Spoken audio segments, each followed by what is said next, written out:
Every offseason in the NBA, you always have rampant rumors, trade talks, free agency movement, and it's no different for the Chicago Bulls on what offseason moves they'll be making, from Zach LaVine's free agency decision, trading for a big man, or just acquiring big man depth in general, to trading Kobe White potentially, even some talk of trading Patrick Williams, and of course, who are they going to select with that 18th pick, and whether they'll actually keep the pick once selected. But the biggest talk around the Bulls community right now are the trade rumors and speculated interest that the Bulls have in the three-time Defensive Player of the Year, Rudy Gobert, and that it's becoming more and more likely the Utah Jazz, again, will be making some pretty big moves and changes to their roster this offseason and breaking up their core of Donovan Mitchell and Rudy Gobert, especially after Quinn Snyder stepped down as their head coach. So in this video, we'll be talking about how accurate some of these rumors are, how realistic it would actually be for the Bulls to trade for Gobert, what a trade package would look like, and of course, after assessing all of that, should they actually go all in on Rudy Gobert given their current circumstances? So what's going on, everyone? You are listening to Bulls Central here. Hope you're all doing well.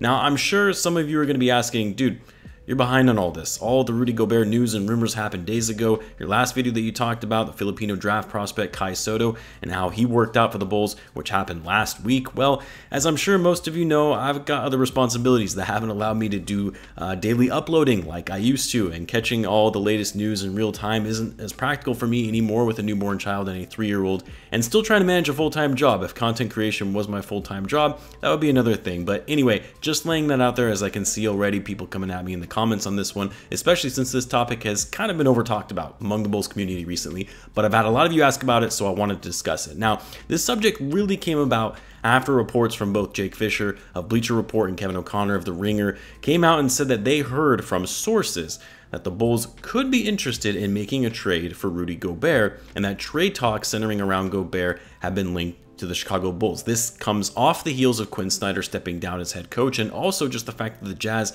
having had multiple good runs in the regular season, have failed to really make any deep runs in the playoffs, even after they finished with the best record in the league last season, or I guess I should say the best record in the West, and they still lost to a Kawhi-less Clippers team in the second round of the playoffs. So the Rudy Gobert and Donovan Mitchell experiment is not working, and trade rumors are going to continue to go around throughout this offseason, as you'd have to think there is no way that this Jazz team is going to be staying intact going into next season. Now, I will say, Kevin O'Connor and Jake Fisher, although more credible than some NBA media analysts out there, they're not Woj or Shams Charania, who, when they report something, it's generally true. I'm not saying these reports are false or inaccurate, but there is something to be said about when a source is, quote, hearing rumblings from an anonymous executive. Like, I'm sure executives from other teams are always leaking storylines for random trade machine ideas that they have about other teams to reporters and claiming this to be a factual story. That's why I always find it funny when these sources speaking to an anonymous executive storylines, when they come out, I always take it with a grain of salt, especially when we know fully well that the Bulls front office keeps things very tight-lipped as far as trade targets and packages in the works for certain players. Like, really, the only trade or acquisition that wasn't a surprise from this new front office in terms of all the transactions that they made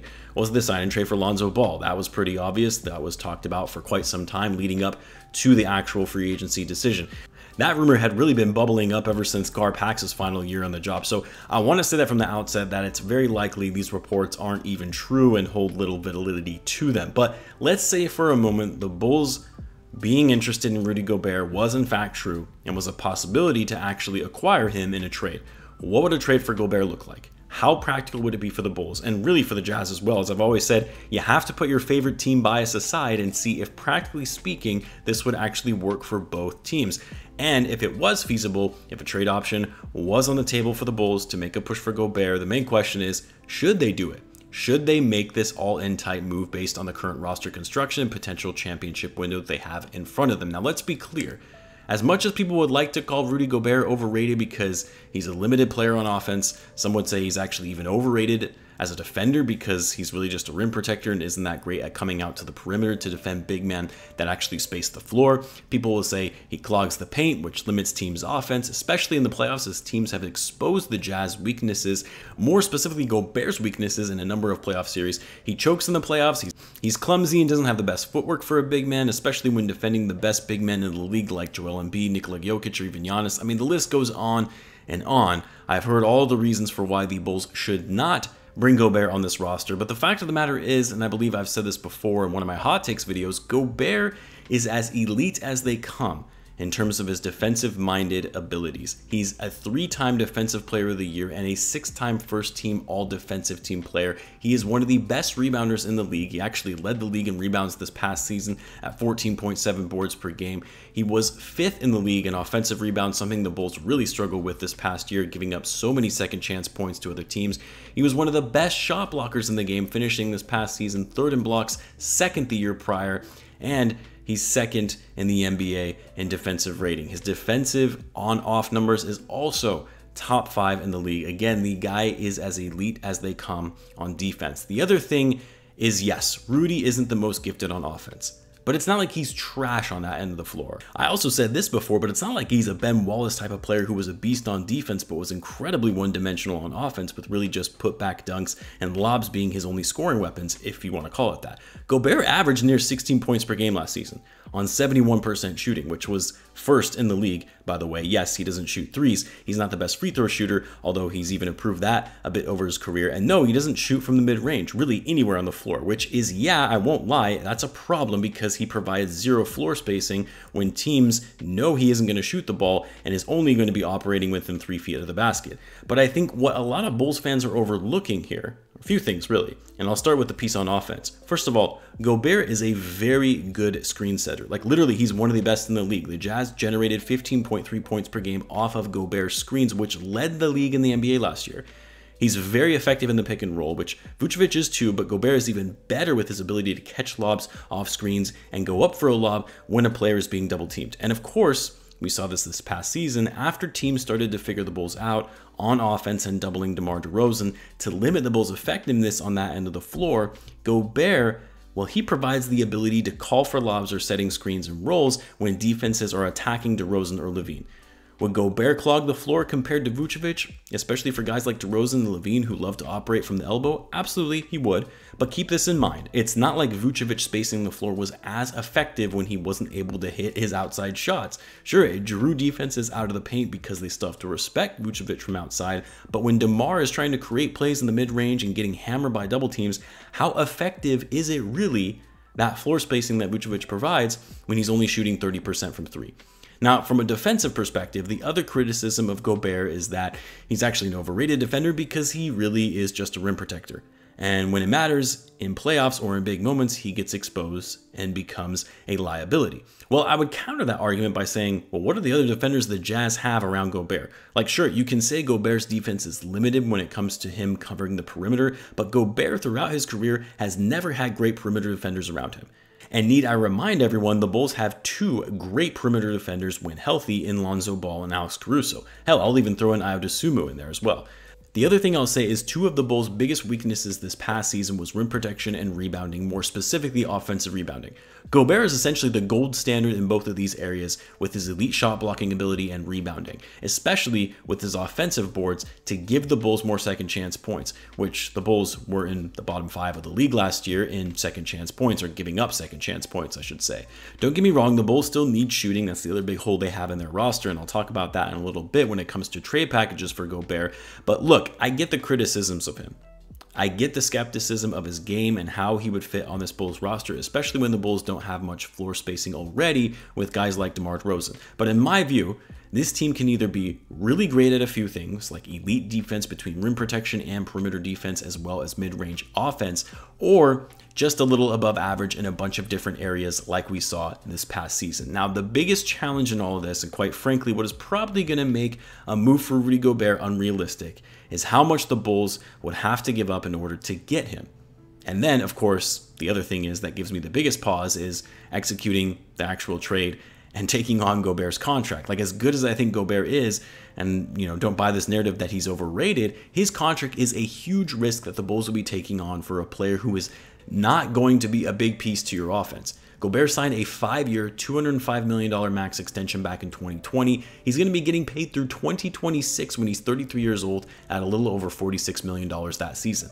This also assumes the Bulls are going to be maxing Zach Lavine for that 5-year extension, so by taking on Gobert's contract, you're really putting all of your stock in the future of this franchise around Zach Lavine and Rudy Gobert. Is that duo good enough to win a title? I can't say for certain that they would, especially since we saw that it didn't work with Donovan Mitchell and Rudy Gobert, and Mitchell and Lavine are somewhat similar players, but if you can add pieces around those two that complement their skill sets and make up for their deficiencies, which hopefully AK would do, then you should be able to build a title team around these two for the future.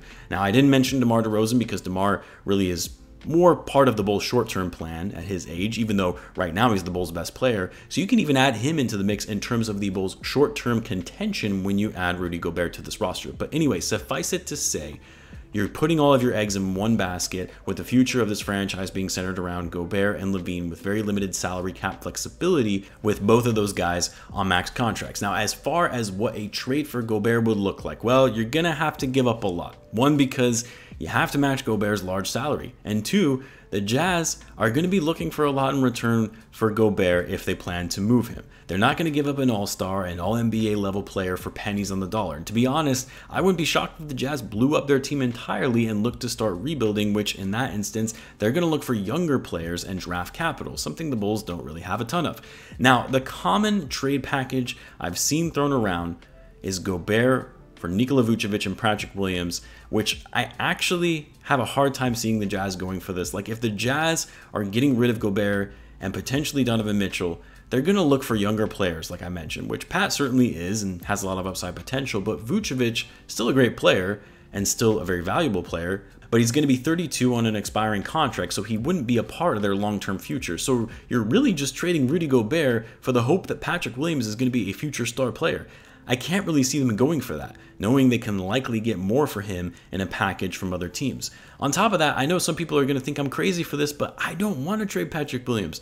I know it's so uncertain that Patrick is going to turn into a star player like so many Bulls fans expect. By not trading him, you're kind of on this hopium game where you're preferring to stick with the hope that a player is going to become something special versus trading for a piece that you know right now is an established star. But I just don't want to make this move if it includes Patrick Williams. You're already taking on a big risk by taking on Gobert's contract at his age. You have to at least hang on to some assets as insurance for the future. Now, as for Vucevic, you guys know I like Vuce, even though he had a disappointing year. But you have to include Vuce in this trade, one, for salary purposes, but also because you can only have one starting center on your team. So anyway, all of this to say, a trade package that I do like, that I think could potentially work for both sides, is Nikola Vucevic, Coby White, the Bulls' 18th pick in this year's draft after the player's been selected, of course, because the Bulls can't actually trade the pick itself since you're not able to trade first-round picks in consecutive years, and the Bulls already traded their first pick in 2021 and 2023, but they can trade that player after they've been selected. So the 18th pick in this year's draft and Portland's first-round pick, that is lottery protected. I know a lot of assets to give up for Rudy Gobert, but again, like the Bulls did when they traded for Vucevic, that's the price you pay for a star player. And especially when the team you're trading to is looking for younger assets and draft capital to build for the future. This gives the Jazz a center they can still work with for right now, who actually provides some skills Gobert doesn't, like shooting and floor spacing. He's more of a short-term play for them since he's on an expiring contract, but that in and of itself is attractive to the Jazz because it'll free up a lot of cap space for the following season that they would otherwise not have if they had it locked up in Gobert's contract. Then they also get a younger player in Coby White, who, for his flaws and criticism that he receives from Bulls fans, is still a player with potential, an athletic guard who can score both from outside but also in the dribble drive, albeit a really inconsistent scorer, and then two other young assets in the form of the Bulls' 18th pick, whoever that ends up being, and another first-round pick, the one from Portland, which, if the Blazers don't trade Damian Lillard, will likely convey this upcoming draft in 2023. I think if you're the Bulls, you have to do this trade to maximize your win-now window with Lavine and DeRozan. It still allows you to hang on to Patrick Williams and Dosunmu for the future. And for the Jazz, this is a pretty sizable return for Gobert. You're talking about one of the better big men in the league on an expiring contract, a young talent in Coby White who's only 22, and 2 first-round picks. I have a hard time seeing them getting significantly better offers than this from other teams because not a lot of teams are going to be interested in Gobert. But Gobert really addresses a lot of the Bulls' needs and fits better on this roster than other teams in the NBA. And it's why I think if you're the Bulls, you should go all in on Rudy Gobert for the right package that can really take them to the next level. How do you guys feel about trading for Rudy Gobert? Let me know in the comments, and guys, as always, be sure to subscribe if you're a Bulls fan, as I do post daily Bulls content. Thanks again for tuning in, guys, and I'll catch you in the next one.